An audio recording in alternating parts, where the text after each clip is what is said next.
அனைவருக்கும் வணக்கம். அண்மை காலமாக மலையக பகுதிகளிலே மலையக பெருந்தோட்ட கம்பெனிகளால் தொழிலாளருக்கு எதிரான பல்வேறுபட்ட தாக்குதல் சம்பவங்கள், அவர்களுக்கு எதிரான பல்வேறுபட்ட அநீதிகள் தொடர்பாக அதிகமாக பேசப்பட்டு கொண்டு வருகிறது.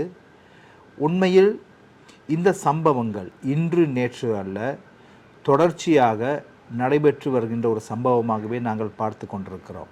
ஏப்ரல் மாதம் 21ஆம் தேதி காவத்தை நீலகாமம் பிரதேசத்திலே அங்கு ஒரு தொழிலாளி தனக்கான வீடொன்றை கட்டியிருந்த போது அந்த தோட்ட நிர்வாகம் தனியார் பாதுகாப்பு பிரிவை கொண்டு அந்த வீடுகளை உடைத்து அந்த தொழிலாளிக்கு எதிரான தாக்குதலையும் மேற்கொண்டிருந்தார்கள்.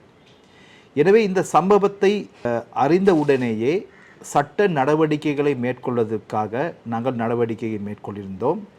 எனவே சம்பவம் நடைபெற்று கிட்டத்தட்ட 6 மணித்தியாலத்துக்குள் அந்த குற்றத்தில் ஈடுபட்ட 9 பேரும் கைது செய்யப்பட்டு நீதிமன்றத்திலே அவர்கள் முன்னிலை செய்யப்பட்டார்கள். அந்த சம்பவத்தின் பின்பு சம்பந்தப்பட்ட பெருந்தோட்ட கம்பெனிக்கு எதிராக அமைச்சு மட்டத்திலே விசாரணைகள் முன்னெடுக்கப்பட்டு தற்பொழுது அதனுடைய நடவடிக்கைகள் முன்னோக்கி சென்று கொண்டிருக்கின்றன.